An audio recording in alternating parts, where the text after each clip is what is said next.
Thank you, everybody, for participating this evening. We are so pleased to be able to bring you tonight's program on historic ballparks of the Twin Cities with Stu Thornley. And I'm Robin with the Ramsey County Historical Society. Just want to remind everybody that this program will be recorded and will be available on our RCHS YouTube channel within a few days. Some technical reminders: please keep your microphones and personal cameras turned off. And feel free to type your questions in the chat.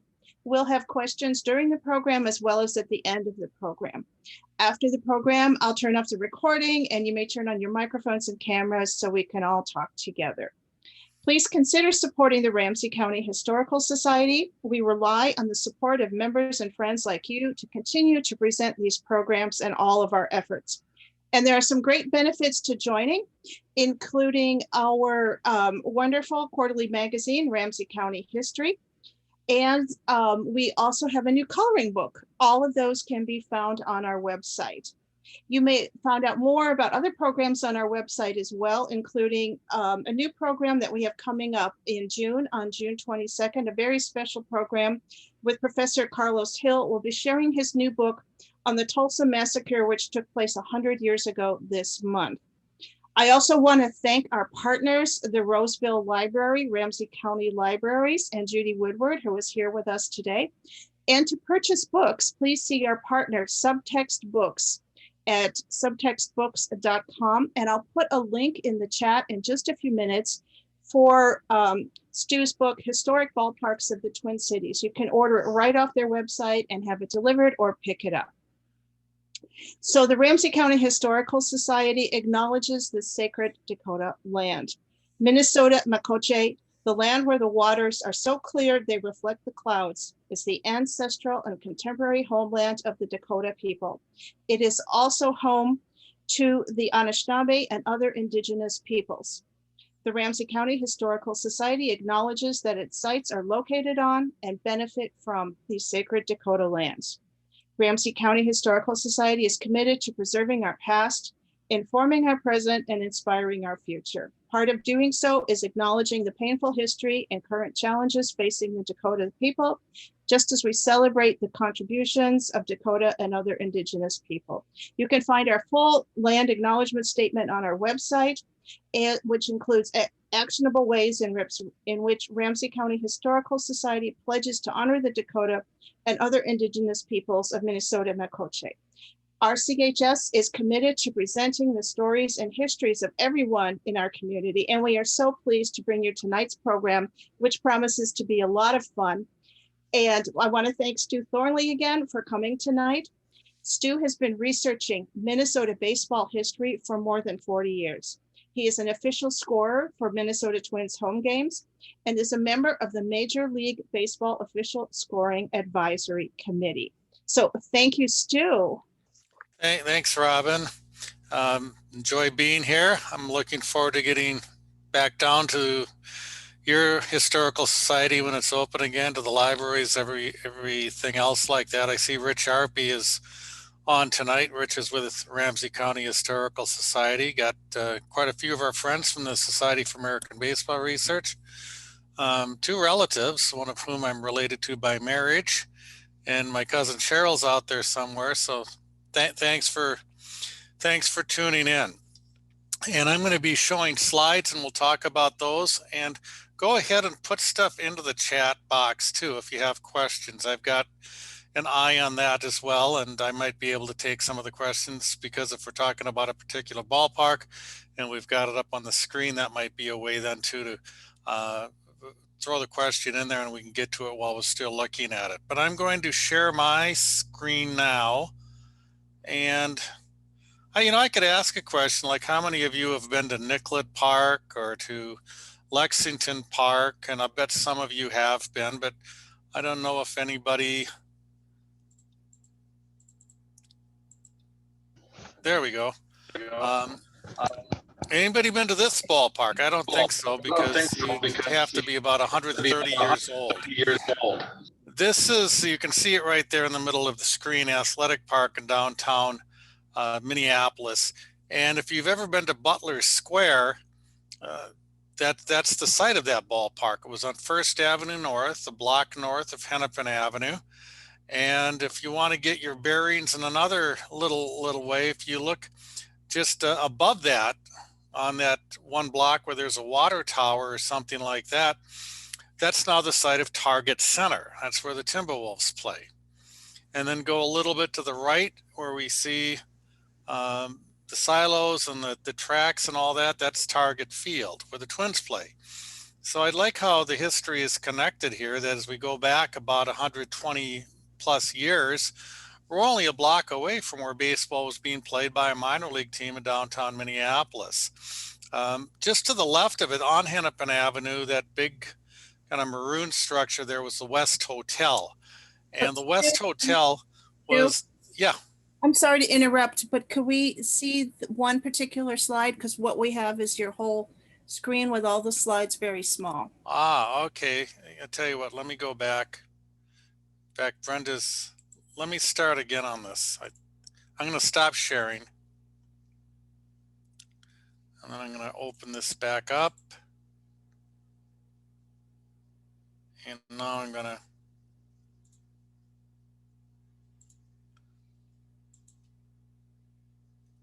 Is that working? Okay, good. Brenda's showing me your iPad screen so I can see that that's working too. So just to go through it again now that you can see the slide a little bit better, you see where the ballpark is on First Avenue North. To the left on Hennepin Avenue, that big structure is the West Hotel, the prominent hotel of its time. And the ballpark in the picture there is often called the ballpark behind the West Hotel. It was just, that's how it was referred to. So that's on the current site of Butler Square between 5th and 6th Street. And then just going up on top of that is the block that has that big tower in there is Target Center, the home of the Timberwolves. And then over to the right edge of the screen is where the Twins play. So it's all kind of connected. This was an 1890s ballpark. They used it from 1889 to 1896. And it was not even by far the first ballpark in Minneapolis or St. Paul. They just were going through places where they played baseball quite quickly. In fact, weren't even ballparks when first games were played in St. Paul in the 1850s, just on an open field that's now near where CHS Field is, where the Saints play. And the Minneapolis teams, amateur teams at the time, were playing on King's Fairgrounds just south of Franklin Avenue in the Seward neighborhood. And as they got into the professional games, well, they started building structures more and more. One of the history of ballparks in general is that they had to build structures for ballparks in large part just to keep fans from being able to watch a game for free, to have some delineation of people just able to walk up to the field and watch a game and to be able to start charging admission. So that in tandem here in what was then the West in the Twin Cities, where it was minor league baseball, sort of following what was going out east in the larger cities and what was becoming major league baseball. And of the 1880s ballparks in Minneapolis and St. Paul, we really don't have too many pictures of those things. Let me get this out of the way and I can advance the slide. Here's another picture from the inside of the ballpark that we saw in that bird's eye view. And you see the West Hotel behind there, as they called this ballpark, the ballpark behind the West Hotel. This is a great picture inside. We even see a couple of women in the stands there. And I don't know if those are media members or who are sitting down right near the field where they've got tabletops and desks and chicken wire to separate it. And then here's one, just all men. Some are on the field, some are in the bleachers. And this shows what a neighborhood that ballpark was in, surrounded by homes. And it was a tiny ballpark because it had to fit the confines of the city block. I would estimate the distances down the foul lines. It's only about 250 feet apiece. And so you can imagine there were some high home run totals. And the Millers had some sluggers, one named Perry Worden, who twice topped 40 home runs. And that was not a major league record. They were a minor league team, but it was a professional record that stood until for about 25 years until Babe Ruth broke it. If you happen to get into Butler Square, if you have any business that takes you down there, or if you're there for a Timberwolves game and you have a few minutes extra and go in there, go up to the Skyway level. You'll see this picture and some others in huge fashion. And it was the first time I saw it, it was great because you can see there's a scoreboard on the right field corner. And from the existing pictures, I could never find, enough detail on that scoreboard to do much with it. So what I did was when it was a blown up picture, I was able to write down all the teams who were playing and the score of that and identify the date of that game. I think it was 1892, but that was an early Minneapolis ballpark that the Minneapolis Millers played in. And if we go over to St. Paul around that same time, that when they were getting minor league teams, they were getting rudimentary ballparks too. And this one was just off Dale and University Avenue. It's a winter scene of them curling, not playing baseball. The only really good picture I've ever seen of this. And this is about a block south of University Avenue, and it's on the same block that goes up to Dale Street. But the field itself would have been about a 1 block west of Dale Street. So if you're in that vicinity, the Rondo Community Library is just on the north side of that. And this was called a number of things, but it was also called Comiskey Park. And if that sounds familiar, there's a reason for it. This team that joined the Western League in St. Paul in 1895 was owned and managed by Charles Comiskey. And Comiskey also played a little first base for the team. But this was all part of a grand plan of the league president to turn this Western League eventually into a major league to challenge the National League. And they were successful in doing that. It became the American League, and it's still around today. And this team that played in St. Paul from 1895 to 1899 is still with us. You might have seen them yesterday if you're out at Target Field, because that team is the Chicago White Sox. As part of this push to turn this league into the American League, into a major league, part of it was moving teams from cities like Minneapolis and St. Paul to some of the larger cities out east. And the Chicago team owned by Charles Comiskey, or the St. Paul team owned by Comiskey, went to Chicago and became the Chicago White Sox. A few years later, the first stadium that bore Comiskey's name, 1910, lasted until 1990, Comiskey Park, and then the current ballpark there in Chicago briefly had that name. Comiskey is a Hall of Famer. A lot of Hall of Famers came through either on Minneapolis or St. Paul teams or on visiting teams as well.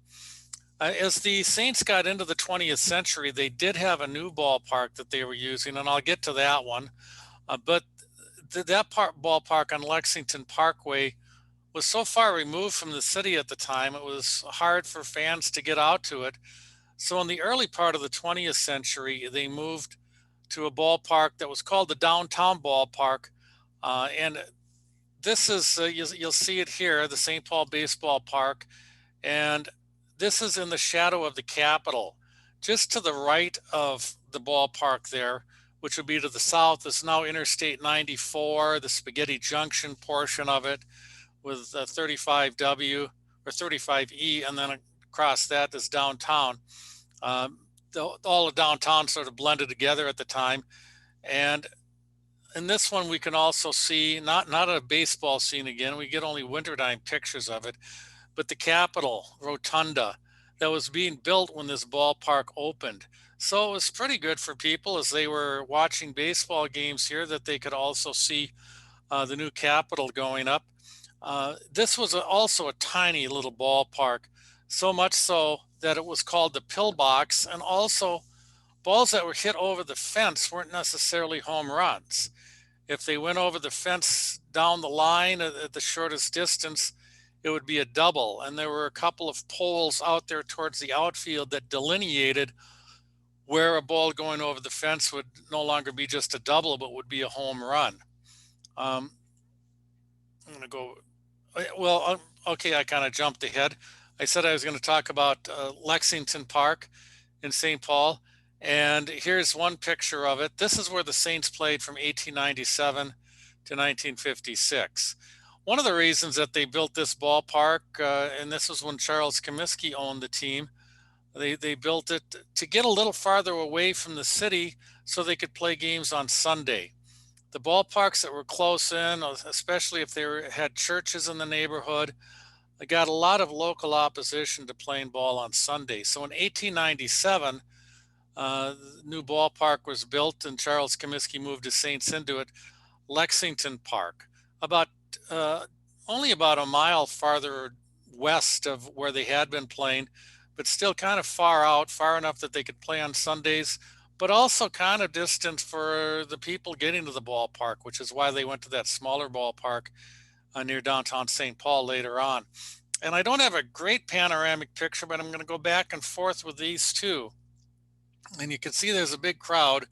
The reason is this was 1927, and it was the New York Yankees who had come to St. Paul to play an exhibition game. They had Babe Ruth and Lou Gehrig, so you can imagine all the people who wanted to get in.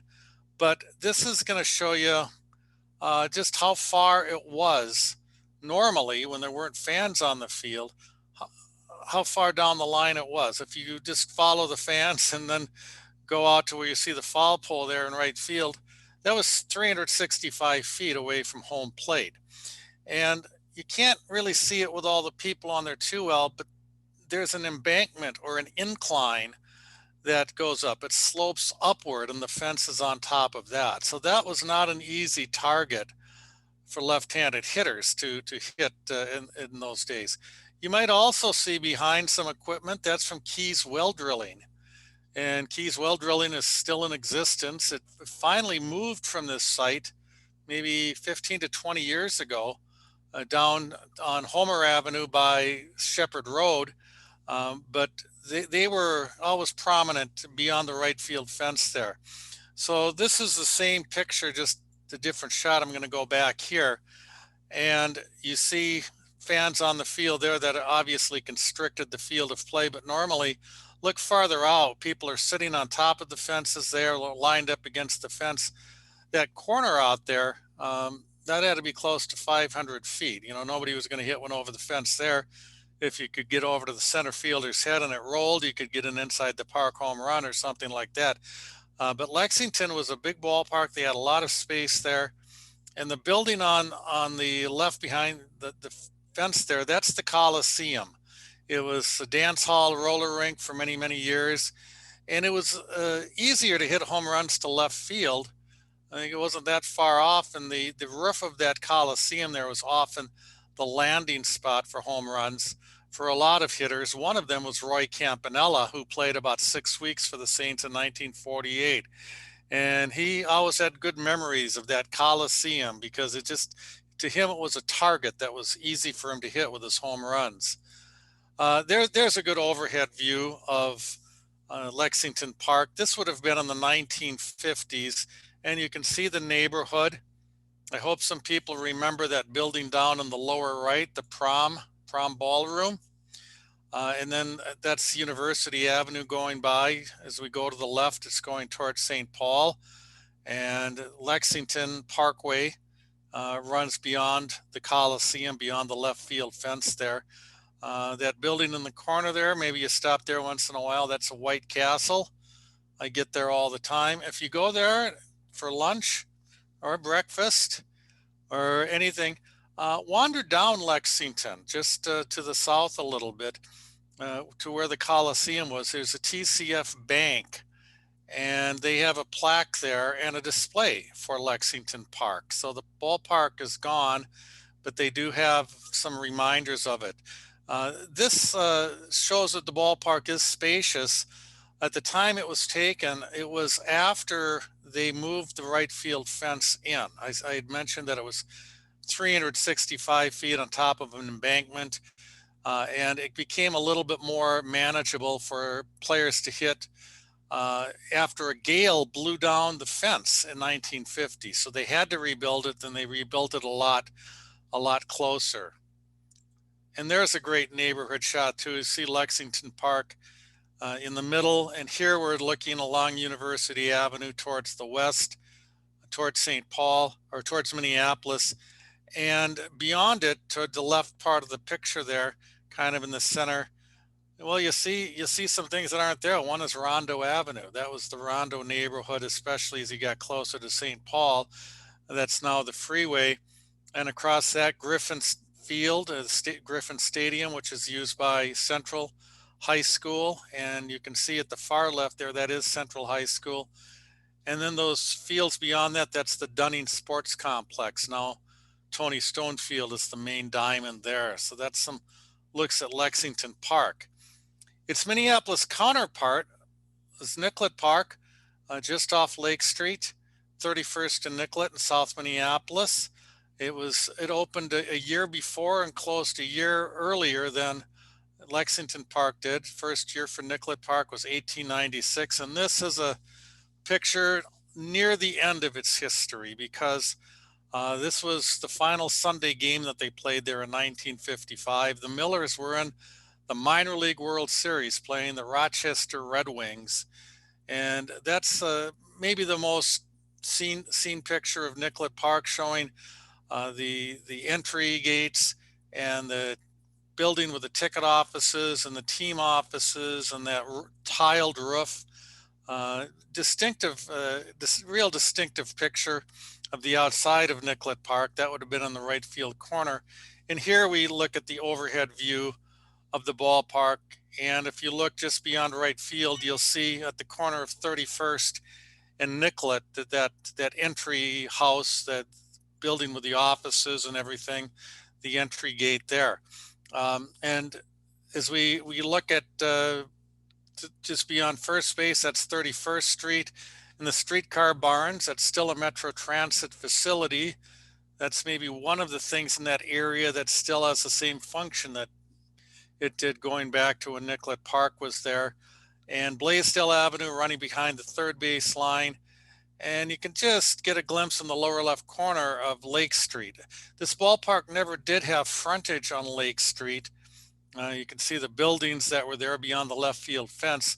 But it was one of the reasons it went in there in 1896 was because it was well served by public transportation. And this is I love this shot. It just shows the right field fence, but you get a Nicklett Avenue street scene there. Is that Johnston's Appliance there, the President's Bar, all those things along Nicklett Avenue.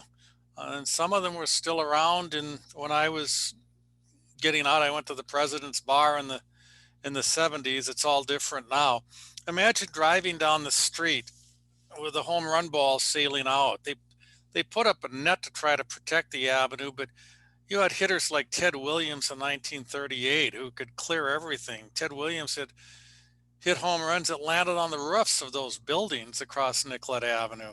And Joe Hauser, not a big star in the majors for very long, but a lot of great years in the minor leagues. In 1933, he set a record, a very nice total of 69 home runs that he hit. And 50 of those were at Nicklett Park. And it was only 279 feet down the foul line there. So it was a good place for a strong left-handed hitter like Ted Williams or Joe Hauser and people like that. And that's a panoramic shot. One of the better pictures I've seen of Nicklett Park in 1954. So much fun to look at, looking out towards center field, kind of towards the area of Nicollet and Lake Street. And when you can read the signs, the advertisements, Linoleum Louis, you might remember some of these places, McCarthy's Cafe out on Highway 12, and the 620 Club where Turkey is King, that was downtown. Ewald Brothers, some of the signs in that double-decked right field fence. They made the fence a little higher to try to stop the home runs, but height can do only so much. When it's a short distance away, as this was to right field, you can add some height to it, but the strong hitters are still going to clear that. And I mentioned McCarthy's Cafe. We saw there in the ad. You'll see it here. This is a 1948 newspaper photo. And the reason it was in the paper is that the Millers were looking at building a new baseball park because Nicklett Park was over 50 years old. And by that time, the team was owned by the New York Giants. So the Giants were looking, and they did buy property in St. Louis Park across Wayzata Boulevard or Highway 12 from McCarthy's Cafe. And they talked about building a new ballpark for the Millers. They planned to build it immediately. They were talking like they could get the Millers in there in 1950. And for some reason, they never built this ballpark. It's just beyond what is now Highway 100, the Belt Line, just a few miles out from downtown Minneapolis. And they never did build there, and I don't know why. The Giants held on to that land until the 1970s, sold it for a very good profit. And in fact, McCarthy's Cafe, which had sold the Giants this land, sued them for some of the purchase price because they said they had an agreement with the New York Giants, with the Minneapolis Baseball Association that all owned the Millers, that if the Giants did not build a ballpark within 5 years of purchasing this land from McCarthy's Cafe, that McCarthy's could buy it back. Well, they never did build there. What would have happened if they had? A lot of speculation on what might have happened instead of getting the Minnesota Twins in 1961. Might we have gotten a major league team earlier? Because in the early 50s, major league teams started moving for the first time in a half a century. In 1953, the Boston National League team moved to Milwaukee. And obviously this got places like Minneapolis and Kansas City perking up and saying, maybe we can get a team too. Well, Kansas City had an advantage over Minneapolis because it already had a very large minor league ballpark, one that was large enough that they could house a major league team. And Minneapolis didn't have this. They tried to lure first the St. Louis Browns and then the Philadelphia Athletics tried to lure them into moving by saying, we'll build you a new ballpark, and in the meantime, we'll expand Parade Stadium near downtown Minneapolis. Well, that just wasn't going to work. But on the other hand, if the Giants had built on this site like they said they were going to, there probably would have been a ballpark that would have been suitable, at least on a temporary basis. And Minneapolis St. Paul might have gotten one of those teams that ended up moving to Baltimore and Kansas City. They might have gotten the St. Louis Browns or the Philadelphia Athletics. A convenient reason that's often given that they didn't build there is that the Korean War put a halt to stadium construction. And it's true that it did. The National Production Act of fall of 1950 did put did put a stop to using material steel and things like that for building sports arenas and stadiums. But I still never found out why, after they bought it in 1948, why it took them that long and that they never built on it. If they were intending to build, they would have. The construction would have been underway by the time the Korean War started. And our baseball history here in Minnesota might be a lot different. But what we got was this, and it was a good ballpark. After the first wave of teams moving to cities in the Midwest, after that had passed, the Minneapolis interest said, yeah, we have to get a stadium before we can get a team. We have to get a stadium. So Minneapolis business, civic, political, government, everything banded together, sold revenue bonds to finance a new stadium, and they put it outside the city limits in Bloomington. And that's just because that's where a lot of land was. And at this time, post-war, this is where stadiums were going, where they could have parking lots like this around there. People wanted to drive to the game. The highways were upgraded. People had cars. Many people had moved to the suburbs. They weren't using public transportation. So that's why Met Stadium went where it was. It was a cornfield back in the 1950s. And this is a shot from later on because we not only see the baseball stadium there, we also see the hockey arena, the Met Sports Center, where the North Stars came in 1967. But a nice aerial view of the ballpark there. This is just to the south of Interstate 494. Thunderbird Hotel there down near the bottom. You might remember that. That's gone now too. But that's where the ballpark was. But then they had to lure a team here. and that took a while. They were hoping they could get the New York Giants, but the Giants went all the way west to San Francisco, along with the Brooklyn Dodgers moving to Los Angeles. And it was finally expansion that made it all possible to get a major league team. When the American League expanded by 2 teams, they put one of those teams in Washington and then allowed Calvin Griffith, the Washington owner, to move his team to Minnesota. This is an earlier shot, 1963. My dad took this picture. There's a game against the White Sox. It's Harmon Killebrew at bat there. Great time to be growing up because the Twins were good. They had so many good, young, exciting players. Harmon Killebrew, Bob Allison, Earl Batty, Jim Cock, Camilo Pascual, Tony Oliva came along after that. They were competitive. They made it to the World Series in 1965. This is a 1964 picture. For whatever reason, there's just not too many panoramic pictures I've ever found of Metropolitan Stadium. But this is one that I came across. And it was also, as I looked at the scoreboard and could see who was in the game and what was happening, this is a game my dad took me to. So I remember that one pretty well. And you can see out in left field, this was just bleachers. And after that, I'm going to go back to show, here. Contrast what you just saw with those bleachers in 1964, because later on, as I see in left field, they had a double deck grandstand. That happened, it was built in 1965. And the reason it was built was to get more seats for the Minnesota Vikings, get more good seats for the Vikings, to be able to get them between the goal lines. I guess it served the Twins well that year because, first of all, they hosted the All-Star game. And they knew that was coming and that these extra seats would be handy. What they weren't expecting was that also they'd get the World Series that year. They dethroned the Yankees. The Yankees had won 5 straight pennants, and the Twins put an end to that dynasty and went to the World Series, losing in 7 games to the Los Angeles Dodgers. And for the final game of that series, they were able to fit 50,000 people into those left field seats.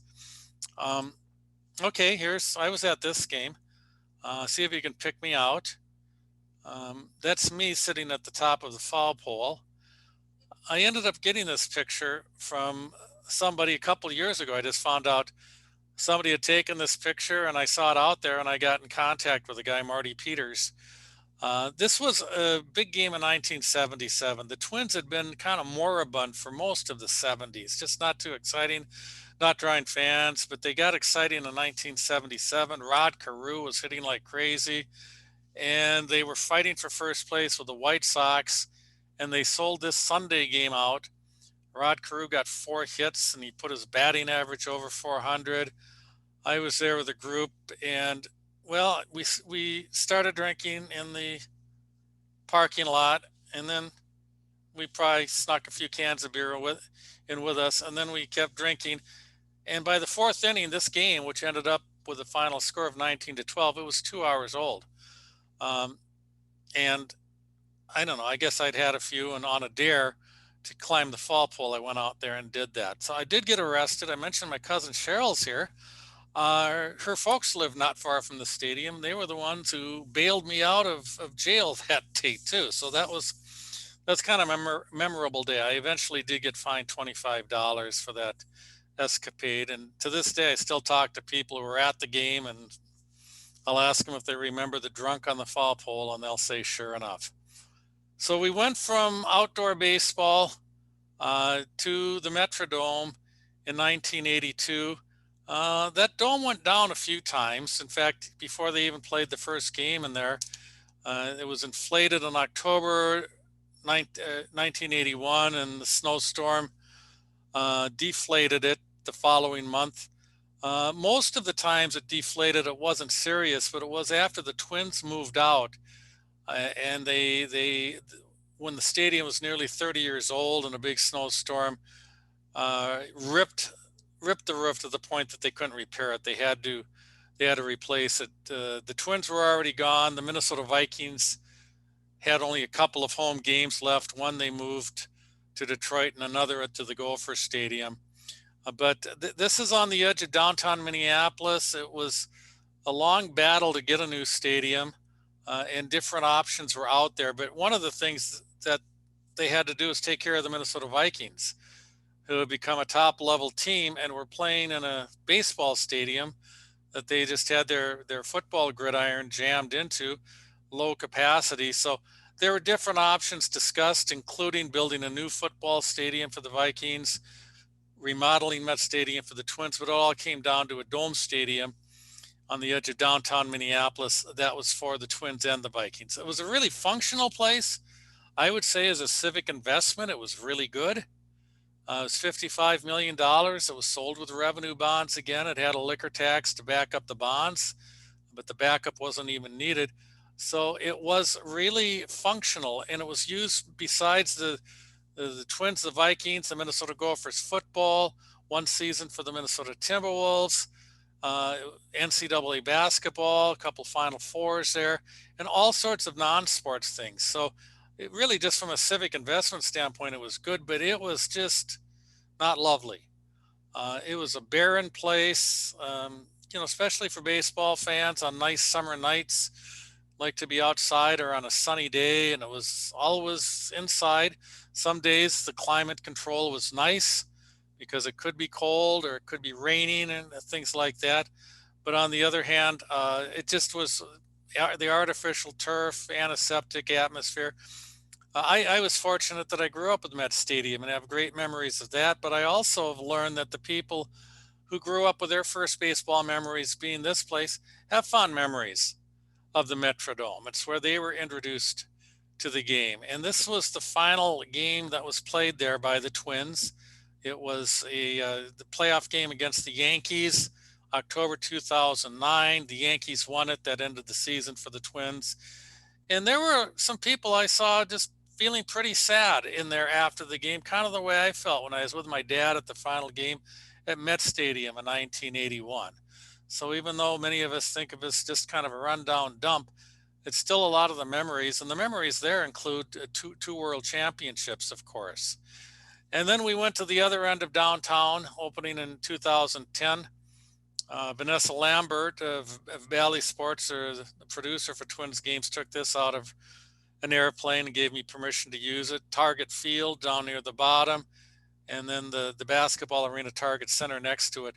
And then if you just kind of go up there, the Metrodome's already gone. I think they're building the new Viking Stadium, US Bank Stadium, but they're about a mile and a quarter apart, just at different ends of downtown.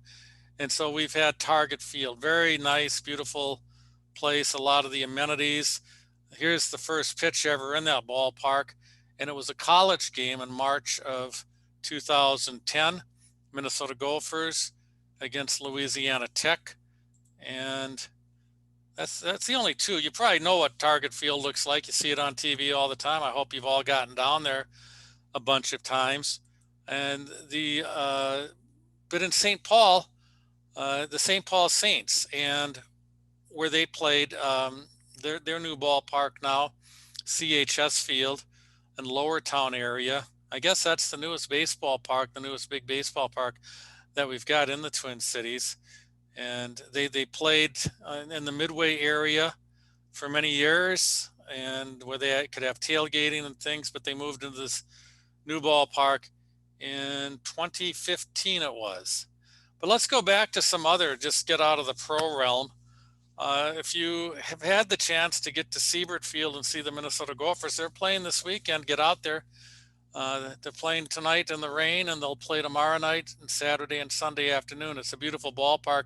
But here's where they used to be able to play, on Northrop Field. And if you see the football field there, and just go down beyond that, you'll see the diamond. That was Northrop Field, where they played for many years. All the athletic facilities were right in there. To the right, you'll see Williams Arena, which is still there. And then in 1949, they moved down near the railroad tracks to the north in what was called Delta Field. And this would be at about 8th Street and 15th Avenue. And that empty football field that you see in the middle, that's pretty much the site of their current stadium. But from 1949 to 1970, they played on that diamond beyond that. You don't even see the outfield fence on there because they would take it down so they can use it for intramural sports and things like that. But that's where I first started going to Gopher games. Then they moved into a new stadium in 1971 on the site there. And then in 2013, a new stadium built on that site. It's a beautiful place, Siebert Field. Uh, and it's I'd recommend getting out there. You've got at least one more opportunity to this weekend to see the Gophers. I mentioned Dunning Sports Complex earlier in Tony Stone Field. That big aerial shot we had of Lexington Park that showed the area, that showed Central High School. Just to the right of that is the Dunning Sports Complex. And their main diamond here has been named Tony Stone Field. Tony Stone grew up in St. Paul. She played in the Negro American League in the 1950s and has been prominent. This is where high schools play, but also a lot of town ball action, and I'll mention that too. I mentioned town ball. I mentioned Parade Stadium earlier. You can go there. I think Randy Krasermick is still on the line, still on this. I saw he was there earlier. And Randy's a town ball expert down in Brown County. And he hosted me to an entire day of going to games in different places in Brown County one time. And I definitely recommend getting out and going to town ball games, just for the atmosphere of the game, but for the ballparks there. But in this book that I did, I really just focused on Minneapolis and St. Paul. And so if you want to go to town ball there, go to Dunning Field, just off Lexington and south of the interstate. And also Parade Stadium. This is a very early overhead shot of Parade Stadium, Loring Park, downtown Minneapolis. And you see the baseball diamond there.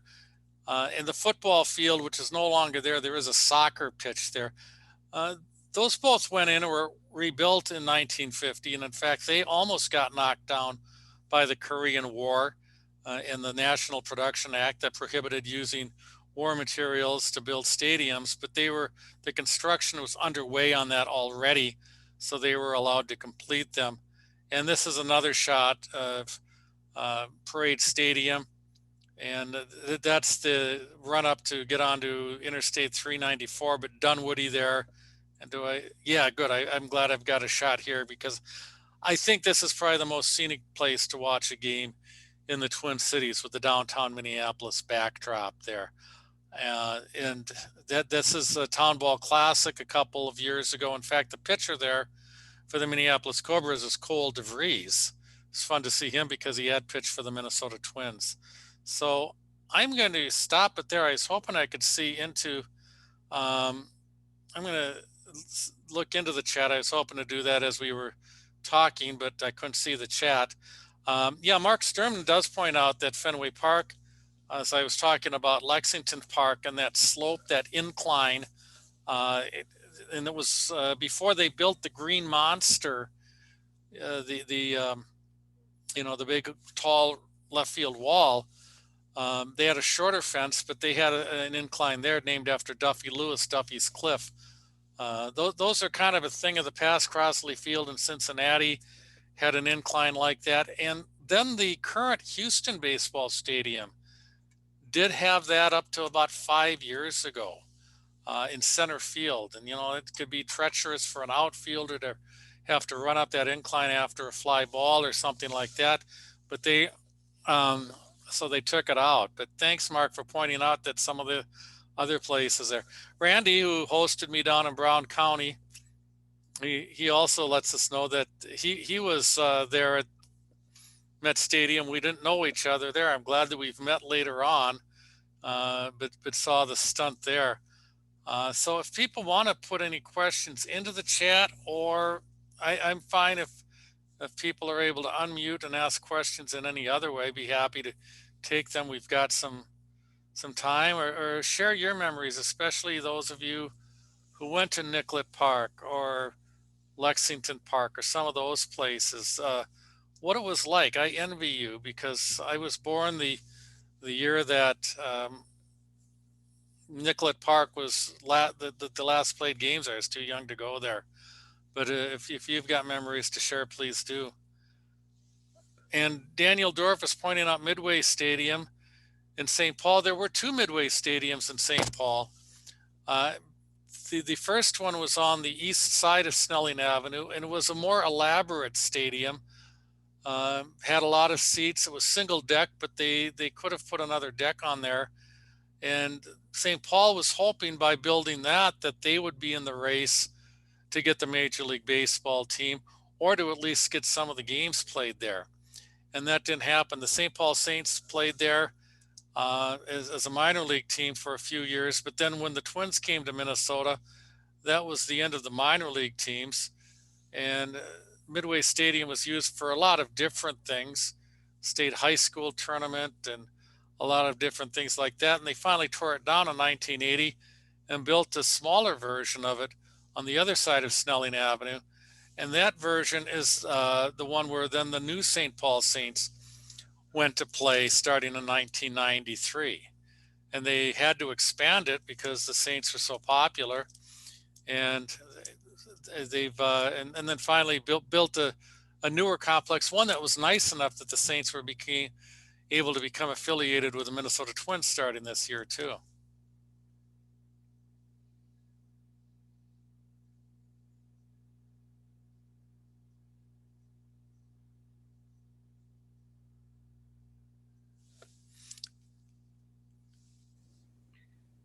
So Robin, are people able to unmute if they want to or ask questions that way? please feel free to do that. Mike had a question, and I think Daniel answered it, about where did the Saints play? So, Okay, I see. Now I'm seeing the rest of the questions. Yes, thank you. Yeah, okay. I just saw Daniel's answer there of Midway Stadium. And then as Mike Hoppert asks, so I guess I kind of answered that question in reverse. And yeah, so Mike Hoppert, that Saints team played in the Midway Stadium that was on the west side of Snelling Avenue, south of the fairgrounds. That opened in 1980 and became home to that new Saints team in 1993. But that was different from the original Midway Stadium, a larger stadium that was on the other side of Snelling Avenue, where the historic Saints team, the one that goes way back in time to when that was played. Yes, Sue Erickson makes a nice point here. I talk about town ball, and one of the great places to go is Meeseville, which is just a little south of Hastings.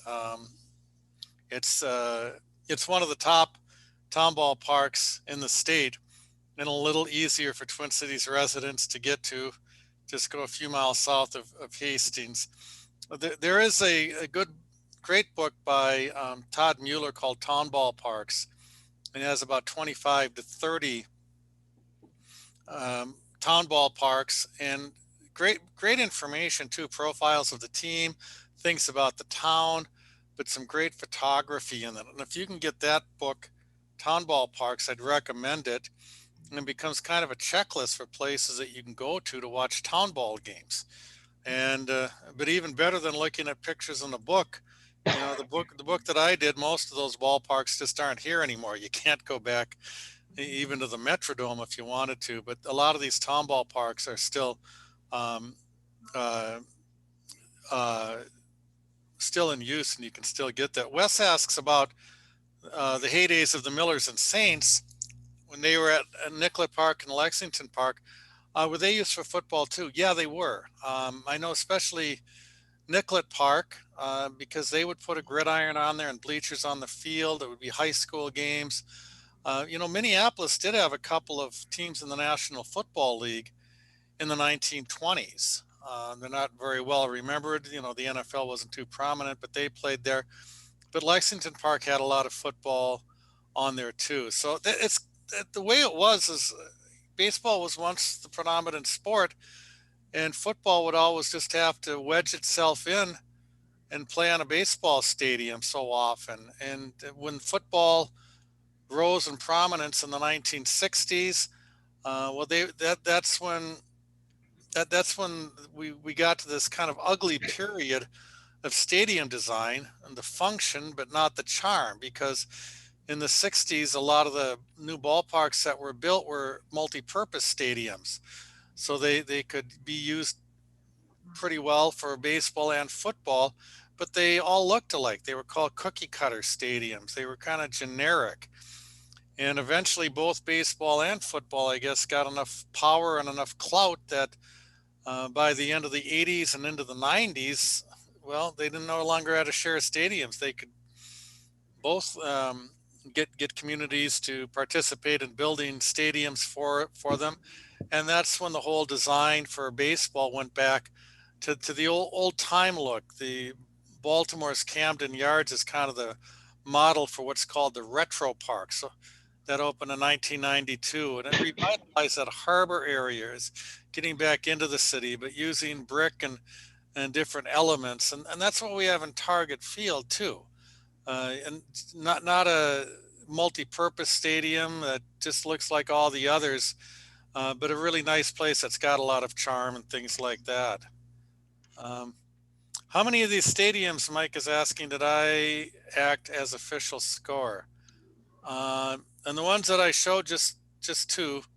The Metrodome, and then Target Field. I've done some official scoring elsewhere, like when the Twins played in Puerto Rico, and a few years ago I did the games there. But the ones I showed here, just two. So I get a good seat. It's nice. I get a good seat. And Al Strauss, who is asking about stadium changes to match Target Field. He wants the fences moved back to 369 feet. You know what? I think I know Al, and I think he just wanted to get the number 69 in there. So I appreciate that, but I'm not sure if he's real serious with the question or not. But thank you for the 69 reference, Al. I do appreciate that too. And am I missing any questions, or do people want to chime in any other way?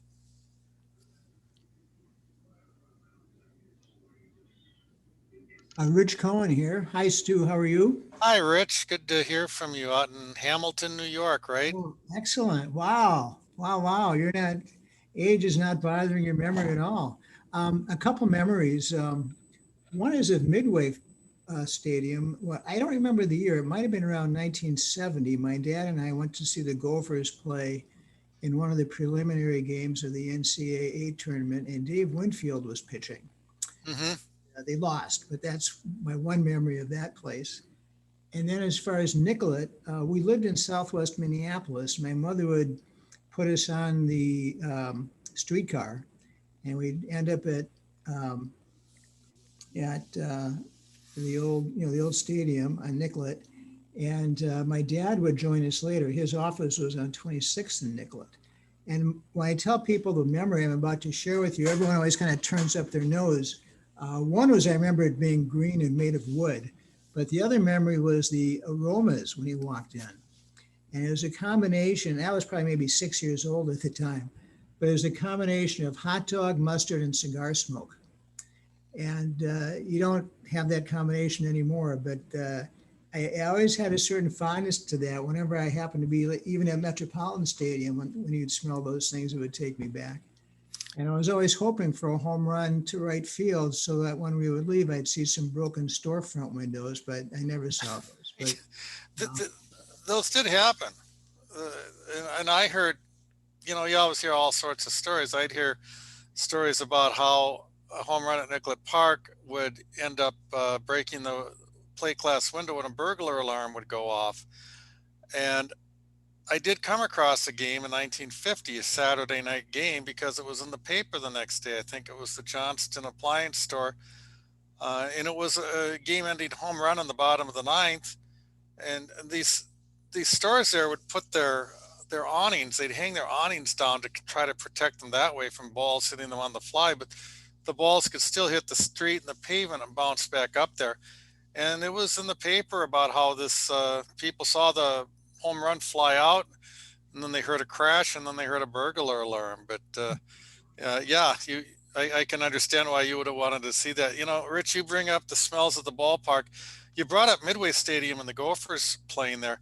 I was bat boy for the Gophers in the late 60s, and was there because if they won the Big Ten title and went to the NCAA playoffs, if they hosted them, typically they would have one day of games at Midway Stadium. And so I was there with the Gophers at Midway Stadium when they played. That was before Dave Winfield.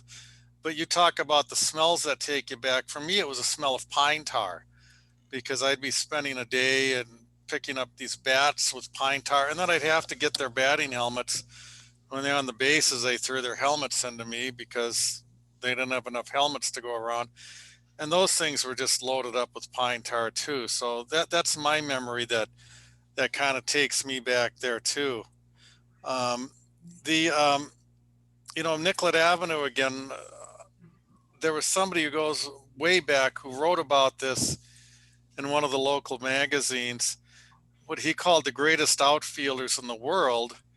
And they were the kids who hung out beyond the right field fence. And especially during the Depression, that was how you get into the game. If you could get a ball and turn it in at the gate, you could get into the game free. So they would hang out there during batting practice, sort of like people still do in Chicago at Wrigley Field. We've hung out there on Waveland Avenue, and all the people are out there and they're trying to catch a ball to keep, not to, run to the gate and get an admission. But back during the Depression, that was about the only way they were going to really get themselves into the game, was by getting one of those fugitive balls. And these kids were pretty fearless. They had a lot of incentive for doing it. And imagine driving down and it's the balls flying out of there, but the kids flying off the curb and into the street too. So, yeah. Randy, on the 1918 pandemic, a lot of people have brought up, Randy's asking how ball games were touched by the pandemic, because with what happened last year and going back, I'm not an expert on it, but it might have been more of an issue if not for the war, because in 1918, the seasons got shortened because of the war. It was the U.S. was in its second year of being in the war. There was a work or fight order where people had to be in essential industries or they were subject to the draft.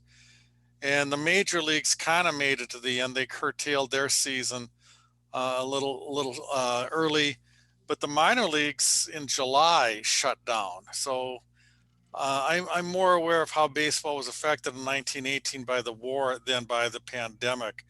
But I have been reading some things and other people asking questions about that. Just obviously in general, a lot's been written about what was like 100 years ago at the last pandemic of this magnitude, and how did that relate to sports too. I wish I could tell you more, Randy, but I just kind of remember it more of the war. But if the war hadn't been there, it might have been the pandemic affecting things like it's done for the past couple of years. Stu Manley Olson here. Why don't you comment about, people may not know about why the field at Dunning Field is named as it is. And then second is comment on how the Twins and the Millers used to play double headers. Sure. On holidays. Sure. Thanks, Manley. Yeah. The Dunning Sports Complex, which is still there. And it was, I think, in the 90s when they named the main diamond Tony Stone Field. Tony Stone was a great athlete from St. Paul, and she played semi-professional baseball on men's teams, and then became the first woman to play in the Negro Leagues with, I think it was Indianapolis in 1953. She wasn't living here anymore, but she was a real pioneer in baseball. She played on the West Coast. She played down in New Orleans and was quite prominent. And there was a play on her life at the History Theater in St. Paul some years back. So this has been a way for them to recognize another great player. St. Paul has certainly turned out a lot of outstanding baseball players, and one is Tony Stone, and that's named after that ballpark there is now named after her. And the double headers, those would have been fun to do, because the Millers and Saints on the big holidays, Decoration Day, 4th of July, Labor Day, played a doubleheader with one game in each ballpark. So they might start with a morning game at 10 o'clock at Nicklett Park in Minneapolis, and then the afternoon game would be played at Lexington Park in St. Paul. And the fans could follow along. They could hop the streetcar. I think it was about 7.5 miles to get, you'd have plenty of time to get from one place to the other. And there was quite a rivalry because the Millers and Saints were great teams. They were among the best teams ever in their league. And the fans were, of course, involved in the rivalry. And sometimes some of the most heated moments happened on these holiday double headers. In 1959, and by this time the Saints were playing at the Midway Stadium, it was in that holiday doubleheader that Gene Mauch went into the stands at Midway Stadium to confront a heckler. So the fans would get into it, the players would get into it, but especially when it was a streetcar ride before they moved into the newer stadiums. I think that would have been a lot of fun. People have talked about, could they ever do that here by having, if the Twins game were in the afternoon and you have maybe a ticket deal that a ticket for both games and people could ride the light rail. There used to be the streetcar line that you take between the ballpark, and now you can take the light rail line. Goes about 10 miles between the ballparks. I hope that will happen.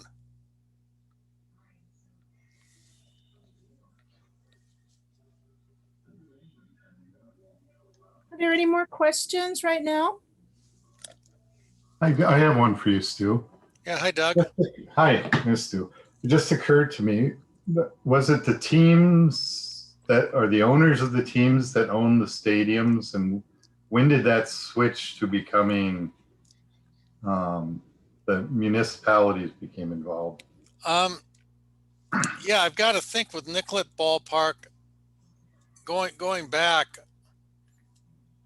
that would have been owned by the team, and eventually the Millers were purchased by the New York Giants. They became a Giants farm club. So yes, the Giants did own Nicklett Park. It would have been the Minneapolis Baseball Association during all those years.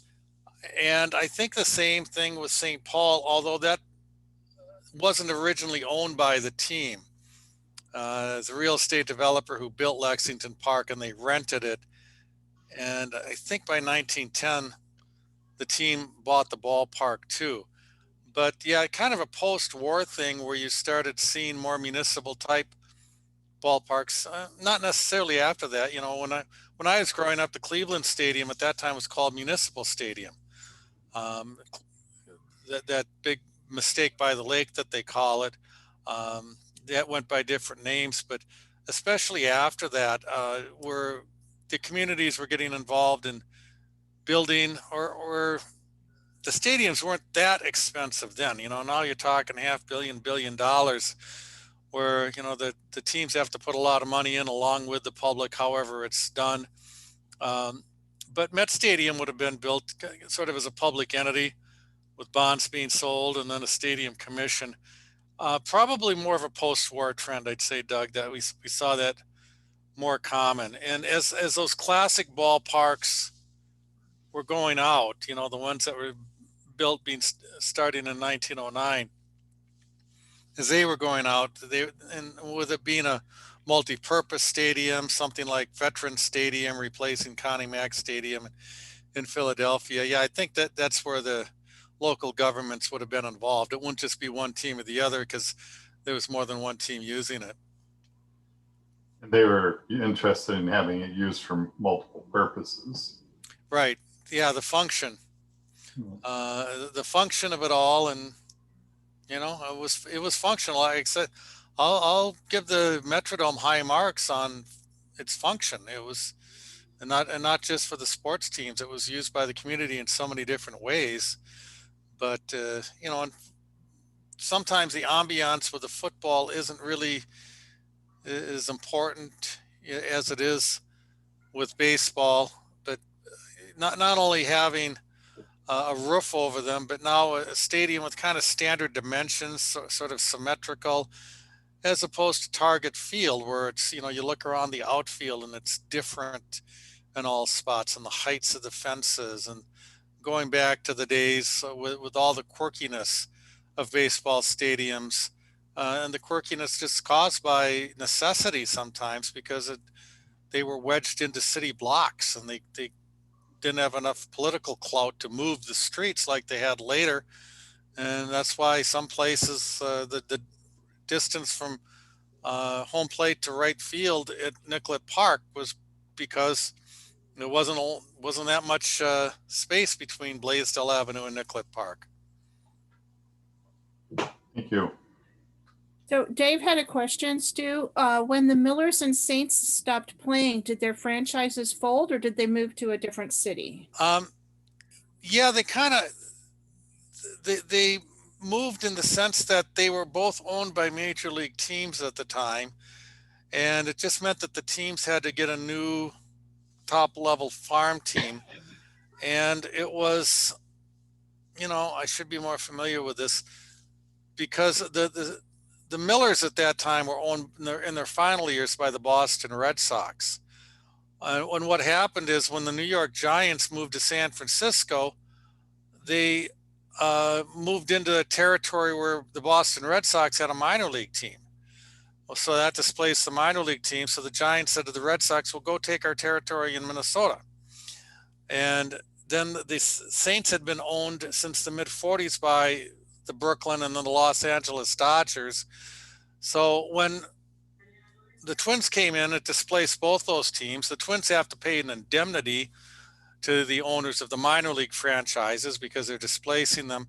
And then they just end up going somewhere else. And I think it was the Red Sox, I think, moved to Omaha. And I think the Dodgers top farm team moved to Spokane. You know, going back before that, you know, teams could just, they were independently owned. It wasn't like there was that affiliation that gets moved around periodically anyways, and some of them might have gone out of business. But at this point, when they were a top level farm team for a major league team, they would have just been moved somewhere else.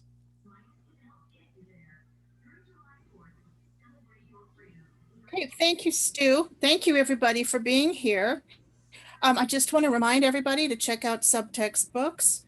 The link for Stu's book is in the chat, and check out our website, rchs.com, even though we are a nonprofit, for more information. And this will be recorded and up on YouTube in a couple days. But thank you all for coming here, and come back to another program. Thanks.